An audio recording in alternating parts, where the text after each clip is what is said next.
आपका स्वागत है भोपाल एकेडमी में। मैं सत्यम पांडे आज आपको केमिस्ट्री के बारे में बताऊंगा।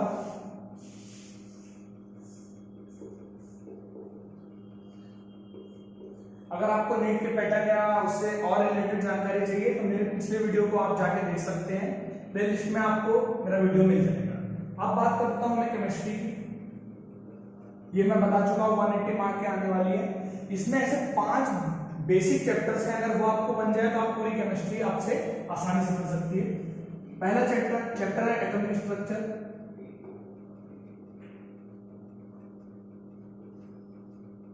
तो पहला चैप्टर है एटॉमिक स्ट्रक्चर। नीट में 1 से 2 क्वेश्चन आते हैं, पर आप नंबर ऑफ क्वेश्चंस पे मत जाइए, बेसिक के लिए बहुत जरूरी है। दूसरा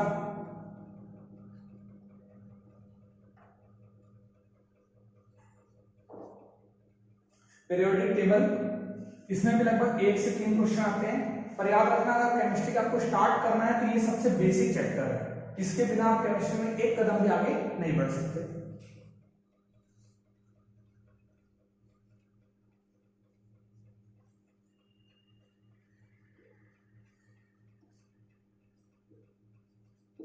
अगला चैप्टर है केमिकल बॉन्डिंग।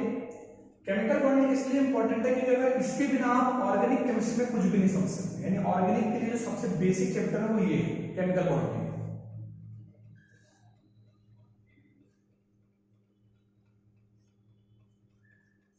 अगला है जीओसी जनरल ऑर्गेनिक केमिस्ट्री, जो 2 पार्ट है, 1 और 2।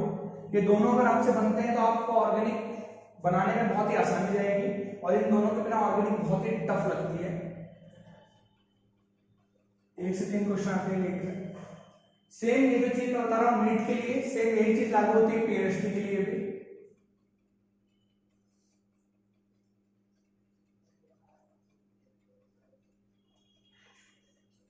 अगला है मोल कॉन्सेप्ट। अगर आपसे फिजिकल केमिस्ट्री में आपको दिक्कत हो रही है तो ये चैप्टर आपको उसमें बहुत हेल्प कर सकता है। क्वेश्चन तो ये भी आते हैं, पर मैं आपको बता देता हूं कि बेसिक के लिए बहुत जरूरी है, ठीक है ना। अभी आज हम डिस्कस कर रहे हैं एटॉमिक स्ट्रक्चर के बारे में, और इसके बहुत महत्वपूर्ण टॉपिक के बारे में। इसका नाम है इलेक्ट्रॉनिक विन्यास, या इसको इंग्लिश में बोलते हैं इलेक्ट्रॉनिक कॉन्फ़िगरेशन।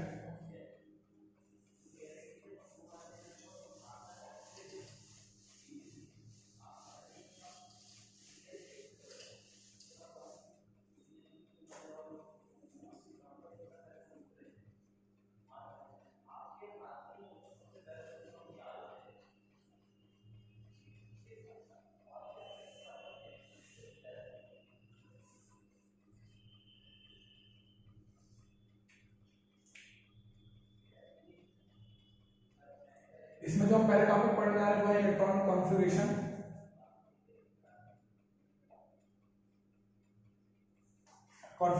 इलेक्ट्रॉनिक कॉन्फ़िगरेशन असल में नीट में बहुत ज्यादा पूछी जाती है, लेकिन इससे ज्यादा इंपॉर्टेंट ये इसलिए है क्योंकि अगर आपसे ये बनेगी तो बाकी क्वेश्चंस आपसे आसानी से बनेंगे। बेस बनाने के लिए इसकी बहुत जरूरत पड़ती है। जैसे कि फॉर एग्जांपल मैंने दे दिया Fe26। अगर आपको इसका इलेक्ट्रॉनिक कॉन्फ़िगरेशन करना है तो आपको याद करना पड़ेगा, जैसे कि 1s2 2s2 ऐसा 2p6, ऐसा आपको रटना पड़ेगा। मैं चाह रहा हूं कि आप एकदम इसको आसान तरीके से समझे। मैं आपको बताता हूं कि वो कौन सा तरीका है जिससे आप इसको एकदम आसान तरीके से समझ सकते हैं। इसके लिए दोस्तों एक ट्रिक है जिसकी मैं चर्चा करना चाहूंगा। उसके लिए 2 पॉइंट बस आपको पता होना चाहिए, एस पी डी और एफ के बारे में, ठीक है।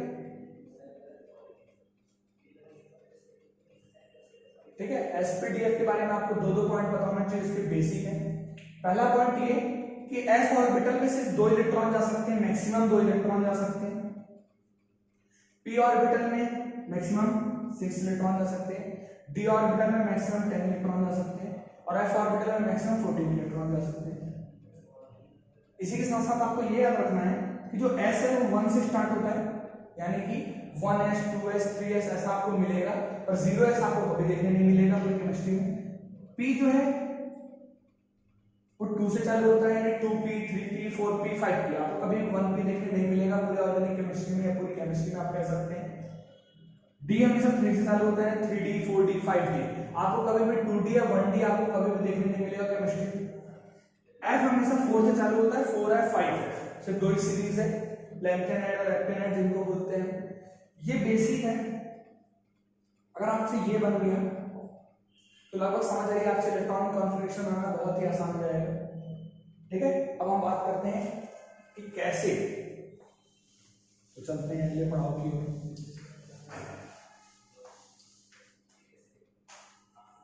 अगला पढ़ाओ trick.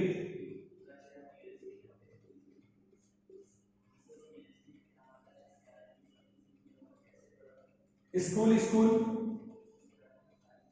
Public school public school, Delhi public school Delhi public school,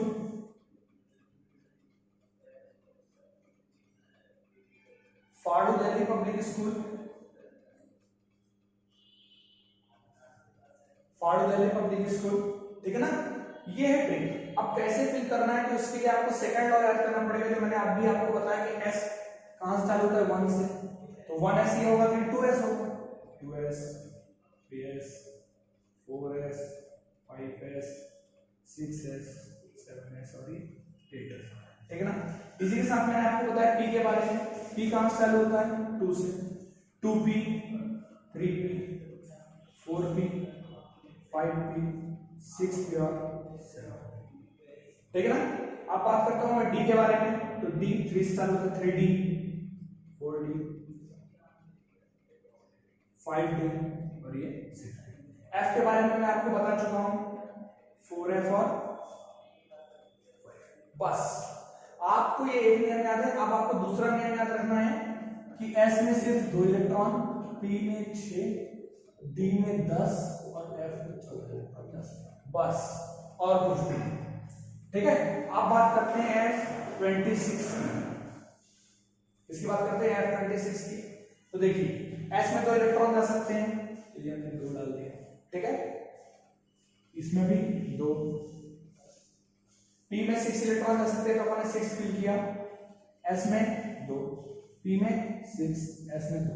अब काउंट करते हुए चलना है अपन को, 2 और ये 2 4 का 2 2, ये 4 हो गया, 4 और 6 10 हो गया, ये 12 हो गया, ये 18 हो गया 6 मिला के, और ये 20, यानी 20 हो चुका ऑलरेडी यहाँ पे।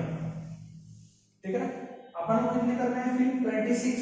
कितने करना है, 26। अब देखिए डी में मैक्सिमम 10 इलेक्ट्रॉन जा सकते हैं, पर हमें कितने डालना है, सिर्फ 6। तो आराम से 36 ये हो गया आपका फॉर्मूला। अब देखिए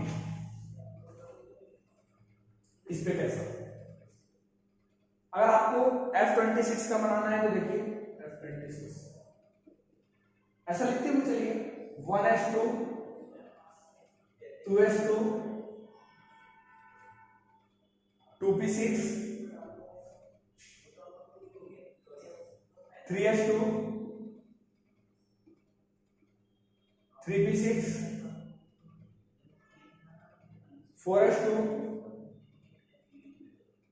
36। ये हो गया। अब चाहे किसी भी कोई भी एलिमेंट का कॉन्फ़िगरेशन आपसे पूछे, आप उसको इजीली कर पाएंगे इस ट्रिक से। इसका आप स्क्रीनशॉट ले सकते हैं। 1 2 और करके देखते हैं भाई, 1 2 क्वेश्चन और करके देखते हैं। ठीक है ना, चलिए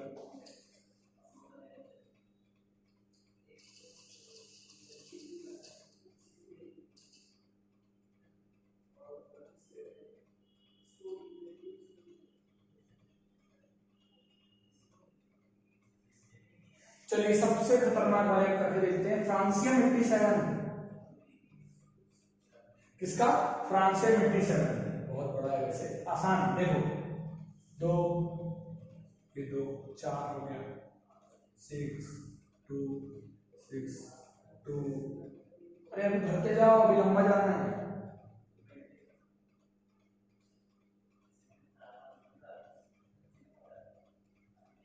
अब काउंट कर दो, 2 और 2 ये 4 4 और 6 10 हो गया, ये 12 18 20 30 36 38 48 54 56 56 और 4 60 और 70, ये हो गया 80, ये हो गया 86। कितने भरना है, 87। एस में 2 इलेक्ट्रॉन रह सकते हैं, फिर हमको कितने भेजना है, 1, क्योंकि 86 तो यहीं तक हो चुका है।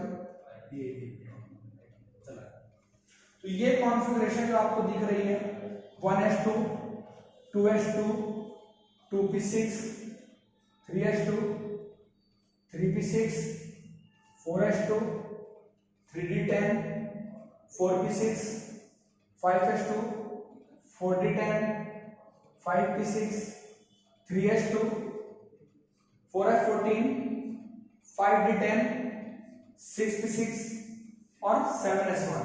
ये आपकी इलेक्ट्रॉनिक कॉन्फ़िगरेशन हो जाएगा इसका फ्रांसियम 87 का। बस आपको ये ट्रिक याद रखनी है। अब मैं बात करूंगा इस ट्रिक की कुछ बुराइयां भी हैं। हर चीज की कुछ ना कोई अच्छाई होती है, कुछ बुराइयां जरूर होती है। इस ट्रिक के भी एक्सेप्शन है, मैं आपको बता रहा हूं, ठीक है ना। इसके लिए मुझे इसे इरेज करना है। फॉर एग्जाम्पल क्रोमियम 24 का इलेक्ट्रॉनिक कॉन्फ़िगरेशन करेंगे, तो अगर आप इस ट्रिक से इसका इलेक्ट्रॉनिक कॉन्फ़िगरेशन करेंगे तो 1s2 2s2 2p6 3s2 3p6 4s2, तो लगभग 2 2 4 6 10 12 18 20 और अपने पास कितने थे 4।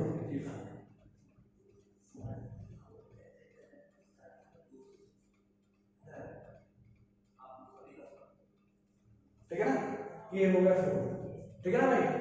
अब आपको लग रहा है होना तो ये चाहिए था, पर होता क्या है रियलिटी में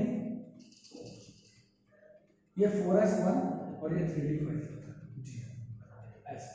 अब ऐसा क्यों हुआ, ये है एक्सेप्शन।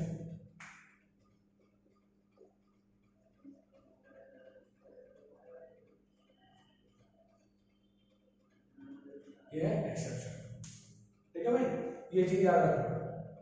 अब ये क्यों होता है, इसके लिए अपन को थोड़ा सा एक चीज जाननी पड़ेगी, मैं बता रहा हूं आपको।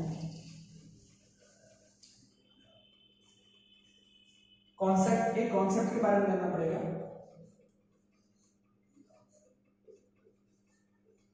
इस कॉन्सेप्ट को आपको लगभग समझने के बाद हम समझ में आएगा क्यों ऐसा हो रहा है। देखिए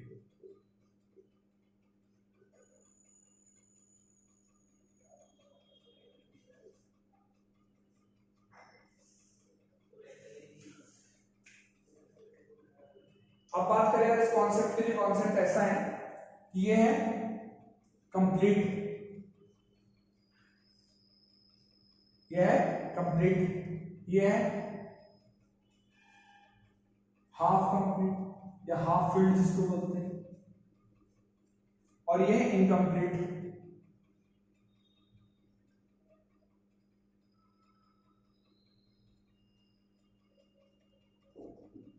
ठीक है, ये है इनकम्प्लीट। अब देखो ये है कंप्लीट, तो सीधी सी बात है भाई, जो कंप्लीट होगा वो सबसे ज्यादा स्टेबल होगा। क्या होगा, स्टेबल होगा।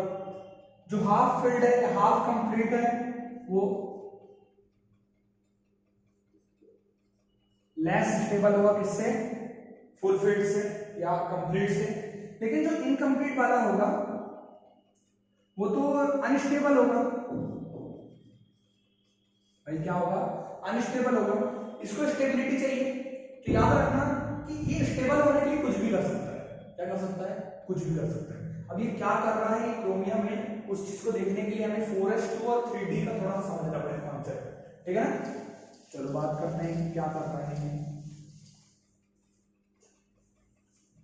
4s2 और 3d,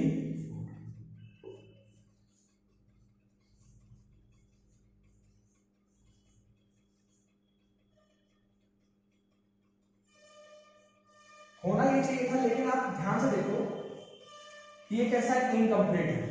इनकम्प्लीट मैंने आपको बताया कि स्टेबल होने के लिए कुछ भी कर सकता है। अब क्या होता है कि ये तो कंप्लीट है। अगर आप सोचिए कि एक इलेक्ट्रॉन निकाल भी दे तो भी थोड़ा ही कम स्टेबल होगा, क्यों, क्योंकि हाफ फील्ड भी अच्छा खासा स्टेबल होता है। लेकिन ये तो बेचारा एकदम अनस्टेबल है, यानी तड़प रहा है इलेक्ट्रॉन के लिए। तो इस स्थिति में क्या होता है, ऐसी कंडीशन में क्या होता है, ये जो 4s है ना, इससे ये इलेक्ट्रॉन अपनी ओर खींच लेता है।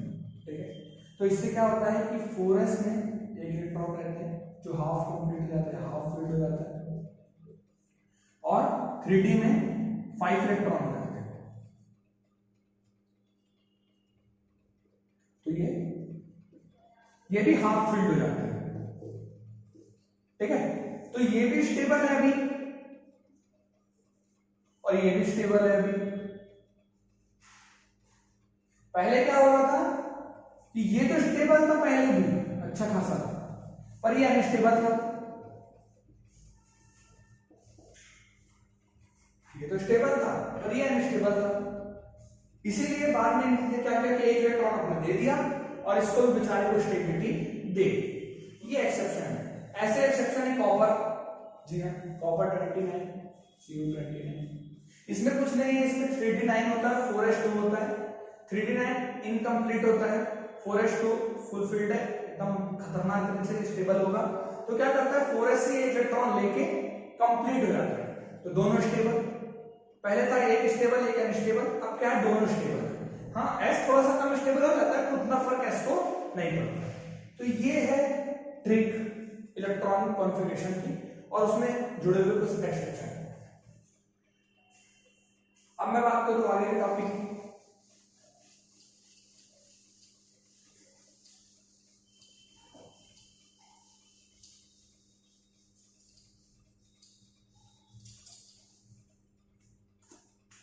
अगर आपको इसके आगे देखिए, जैसे कि मैंने अभी बात की इलेक्ट्रॉनिक कॉन्फ़िगरेशन की, तो इसमें मैंने आपको बताया कि किस टाइप से आप इजी वे से या आसान तरीके से इलेक्ट्रॉनिक कॉन्फ़िगरेशन को कर सकते हैं। अब अपन बात करते हैं थोड़ा एक दो लॉ की बात कर लेते हैं, आव-भाव के लॉ की बात कर लेते हैं, या उससे पहले पाउली के बारे में जान लेते हैं थोड़ा सा।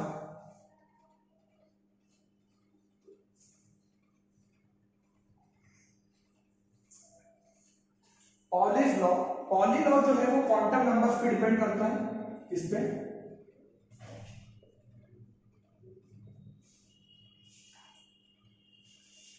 किस पे डिपेंड करता है? क्वांटम नंबर पे डिपेंड करता है। अब ये क्वांटम नंबर क्या है? सबसे बड़ा सवाल तो ये तक याद रखना, क्वांटम नंबर जो होते हैं वो किसी भी इलेक्ट्रॉन के बारे में सारी जानकारियां देते हैं, सारी जानकारी। 4 होते हैं, N, L, M और S, ठीक है ना। अब इसमें बात करें N की, तो N जानकारी देता है नंबर ऑफ शेल्स की, नंबर ऑफ शेल की। L जो है ये ऑर्बिटल की जानकारी देता है कि भाई क्या ऑर्बिटल है, कौन सा ऑर्बिटल है, कहां पे इलेक्ट्रॉन है, ये उसकी जानकारी देता है। M जो है मैग्नेटिक प्रॉपर्टी के बारे में, चुंबकीय गुणों के बारे में बताता है।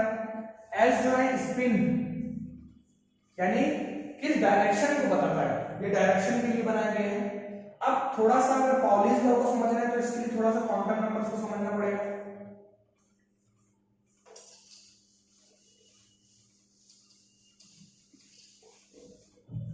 अगर मैं बात करूं पहले क्वांटम नंबर की,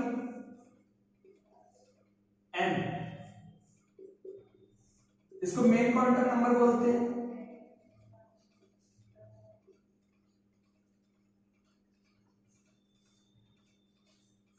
ये नंबर ऑफ शेल्स के बारे में बताता है। इसको पता करना बड़ा आसान है। अगर आपको क्वेश्चन आ रहा है 4s या 5s या 6s, तो इसके बारे में एक बड़ी रोचक सी जानकारी ये है कि ये हमेशा क्वेश्चन में दिया हुआ होता है। ये आपको ध्यान रखना है कि हमेशा आपको क्वेश्चन में दिया हुआ है।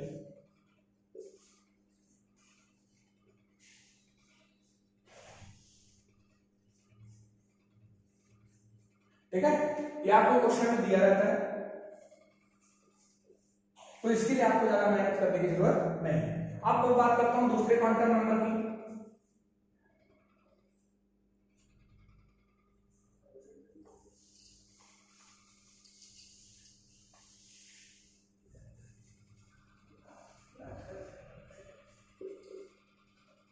L एजिमुथल क्वांटम नंबर या द्विघाषी क्वांटम संख्या भी बोलते हैं इसको।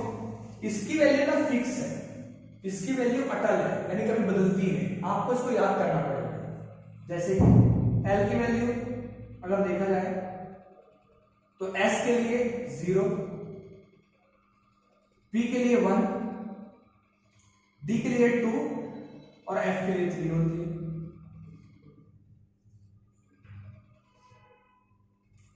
ये चारों वैल्यू आपको याद करनी पड़ेगी, ये बात आप दिमाग में डालनी चाहिए, ठीक है ना। ये हो गई आपके लिए L का। अब बात करते हैं M की, तीसरी और मैग्नेटिक क्वांटम नंबर M, जिसको बोलते हैं मैग्नेटिक क्वांटम नंबर।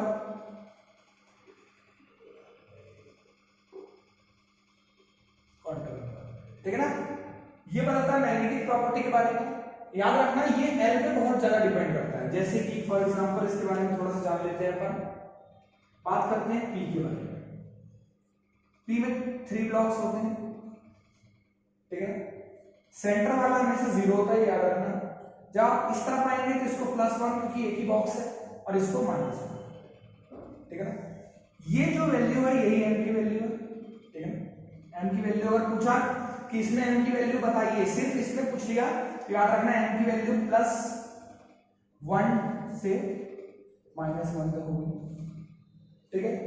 S के बारे में थोड़ा आपको याद रखना पड़ेगा, क्योंकि S में एक ही ऑर्बिटल होता है, इसलिए हमेशा S के लिए M की वैल्यू 0 होती है और L की वैल्यू भी क्या होती है, इसके लिए 0 होती है। दोनों आपस में इक्वल होती है, ठीक है ना। ये बात है इसकी। अगर आपसे कोई इलेक्ट्रॉन, पर्टिकुलर इलेक्ट्रॉन के लिए अगर पूछ लिया वैल्यू, तो आप कैसा करेंगे, उसके भी उपाय हैं अपने पास। 3p2 है, सेकंड इलेक्ट्रॉन के लिए अगर आपको वैल्यू पूछ लिया तो क्या करेंगे, तो देखिए फर्स्ट वैल्यू 2, ठीक है ना। सेकंड इलेक्ट्रॉन कौन से नंबर पे जा रहा है भाई, 0 वाले पे, तो m की वैल्यू कितनी होगी इसके लिए, 0। ये चीज आप याद रखना। अगर ये सेकंड वाला नहीं फर्स्ट वाले के बारे में पूछता, तो फर्स्ट वाला +1 में जा रहा है तो मैं m की वैल्यू +1 बोलता। यहां से नीट में बहुत क्वेश्चन आते हैं और पीएचडी में अच्छा खासा टॉपिक है ये, पीएचडी के लिए भी, और काफी क्वेश्चन से पूछ जाते हैं। अब तो बात करता हूं फोर्थ क्वांटम नंबर की,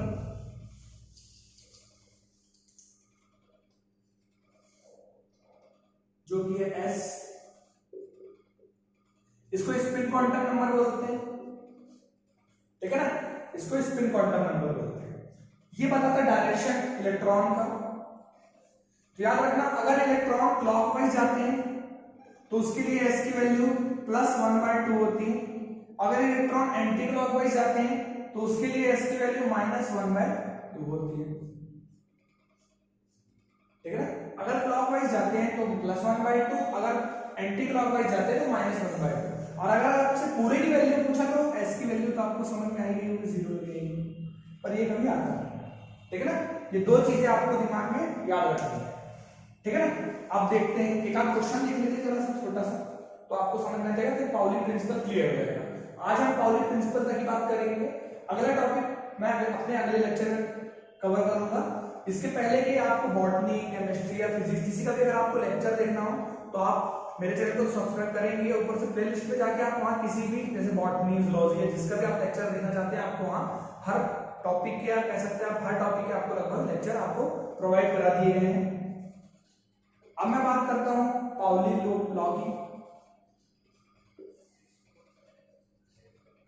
4s, पहले एक एग्जांपल देख लेते हैं। 4s, अगर आपसे पूछा 4s के लिए चारों क्वांटम नंबर्स बताइए, तो बहुत आसान है। n की वैल्यू तो 4 रहेगी, l की वैल्यू s के लिए फिक्स है, m की वैल्यू भी फिक्स है 0। अब बात है स्पिन की, तो अगर ऐसा दिया हो तो याद रखना हमेशा +1/2 ही होता है, ठीक है। तो इस तरह आप कोई भी क्वांटम नंबर आप निकाल सकते हैं किसी क्वेश्चन का। अब बात करते हैं पाउलीज लॉ की, जिसमें मेन डिस्कशन अपना होना था। पाउली जी बोलते हैं कि एक ऑर्बिटल के दोनों इलेक्ट्रॉनों, एक ही ऑर्बिटल के दोनों इलेक्ट्रॉनों के चारों क्वांटम नंबर कभी भी सेम नहीं हो सकते। जैसे फॉर एग्जांपल पहला m, दूसरा l, तीसरा m और चौथा s, ठीक है। यानी ये बोलते हैं कि किसी भी एक ऑर्बिटल के दोनों इलेक्ट्रॉनों की चारों क्वांटम संख्या सेम नहीं हो सकती। 3 अगर हो भी जाए तो स्पिन क्वांटम नंबर कभी सेम नहीं हो सकता। चलो देख लेते हैं। ये है 3s, तो 3s के लिए n की वैल्यू तो 3 हो गई, इधर भी n की वैल्यू कितनी हो गई, इस इलेक्ट्रॉन के लिए भी उतनी होगी। l की वैल्यू s के लिए 0 होती है, इस इलेक्ट्रॉन के लिए भी उतनी होगी। m की वैल्यू 0 होती है s के लिए, इसकी भी 0 होगी। अब बात आता है स्पिन का, तो स्पिन के बारे में आप जान लो, ये है क्लॉकवाइज प्लस 1/2 और ये है एंटी क्लॉकवाइज -1/2, ठीक है ना। तो याद रखना, ये देखिए दोनों अलग अलग हुए हैं ना, तो याद रखना कि पाउली बोलते थे कि किसी भी एक ऑर्बिटल के दोनों इलेक्ट्रॉनों के चारों क्वांटम नंबर कभी भी सेम नहीं हो सकते। अगर तीन सेम हो भी जाए तो स्पिन क्वांटम नंबर कभी सेम नहीं हो सकता, क्योंकि किसी भी ऑर्बिट में रूल है, इलेक्ट्रॉन भरने का, इलेक्ट्रॉन फिल करने का ये रूल है कि पहला इलेक्ट्रॉन क्लॉकवाइज और दूसरा इलेक्ट्रॉन एंटी क्लॉकवाइज भरना ही पड़ता है। तो इसीलिए उन्होंने कहा कि कभी भी किसी एक ऑर्बिटल के दोनों इलेक्ट्रॉनों की चारों क्वांटम नंबर कभी भी सेम नहीं हो सकते। ये था पाउलीज लॉ।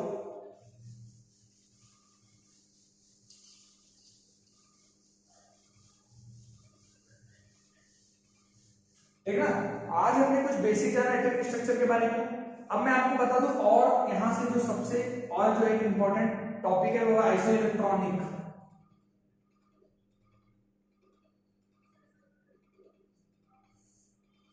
इसको भी थोड़ा सा देख लेते हैं हल्का सा। आइसोइलेक्ट्रॉनिक का मतलब होता है कि कोई भी दो कंपाउंड होते हैं, जैसे कोई भी दो कंपाउंड के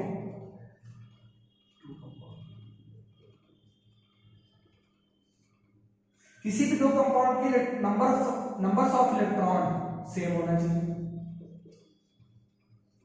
नंबर ऑफ इलेक्ट्रॉन सेम होना चाहिए। चलिए देख लेते हैं, जैसे कि F और C, या F का मतलब देख लेते हैं, ठीक है। O1 minus. अब देखो, आपको इसके लिए ना एक चीज की जरूरत पड़ेगी, एटॉमिक नंबर की। उसके लिए आपको पीरियोडिक टेबल याद करनी ही पड़ेगी, उसके लिए आपको पीरियोडिक टेबल याद करनी ही पड़ेगी। याद रखना है मेरी बात, क्योंकि अगर आपको एटॉमिक नंबर नहीं पता होगा ना तो आप तो इलेक्ट्रॉन गिने नहीं पाओगे, तो सॉल्व करने की तो बात की कहानी हो गई भाई। देखते हैं, इसका एटॉमिक नंबर था 9 और इसका होता है 8। याद रखना, एटॉमिक नंबर जो होते हैं वो इलेक्ट्रॉन और प्रोटॉन के बारे में बताते हैं। 9 इलेक्ट्रॉन और 9 प्रोटॉन, और यहाँ भी 8 इलेक्ट्रॉन और 8 प्रोटॉन, ठीक है। अब आपको पता होगा कि जब भी कोई एलिमेंट कोई इलेक्ट्रॉन लेता है तो उस पर माइनस चार्ज, और जब कोई इलेक्ट्रॉन देता है तो उस पर कोई प्लस चार्ज, ठीक है ना। इसमें नंबर ऑफ इलेक्ट्रॉन कितने हैं, 9, इसमें 8 हैं, पर जरा आप ऊपर देखिए, इसमें एक माइनस भी है। अच्छे से लिख देता हूं, थोड़ा सा कंफ्यूजन हो रहा है, एक माइनस भी है। ये माइनस ही बता रहा है इसने एक इलेक्ट्रॉन लिया भी रखा, लेके रखा, तो प्लस 1 हो जाएगा। तो इस तरह इसमें भी कितने इलेक्ट्रॉन है, 9। तो दोनों में 9 इलेक्ट्रॉन है, इसलिए एक दूसरे के आइसो इलेक्ट्रॉनिक है। क्या है, आइसो इलेक्ट्रॉनिक, ठीक है ना। आइसो इलेक्ट्रॉनिक में एक आधा और एग्जांपल देख लेते हैं, ठीक है ना। जैसे मान लीजिए सोडियम प्लस, तो सोडियम का एटॉमिक नंबर 11 होता है, तो नंबर ऑफ इलेक्ट्रॉन्स इसमें कितने, 11 पर -1। क्यों, क्योंकि एक इलेक्ट्रॉन ये दान कर चुका हुआ है, ये एक इलेक्ट्रॉन ऑलरेडी क्या कर चुका है, दान कर चुका है।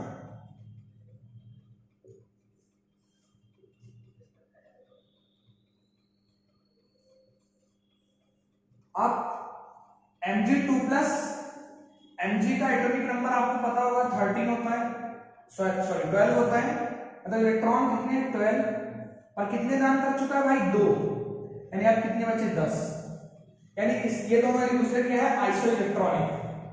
यहां से नीट में पक्का क्वेश्चन आना है, और पीएनएसटी के लिए तो ये बहुत इंपॉर्टेंट टॉपिक है, और यहां से क्वेश्चन आते ही आते हैं, ठीक है ना। आज हमने 2-3 चीजों पे चर्चा की। सबसे पहले हमने जाना कि केमिस्ट्री में आके पढ़ना क्या चाहिए, और केमिस्ट्री में आते क्वेश्चंस कहां से, कौन से चैप्टर हैं जो आपको बेसिक स्ट्रॉन्ग कर सकते हैं। फिर हमने बात की एटॉमिक स्ट्रक्चर को पकड़ा, उसमें सबसे पहले हमने इलेक्ट्रॉनिक कॉन्फ़िगरेशन को समझा, सबसे बेसिक चीज वही है।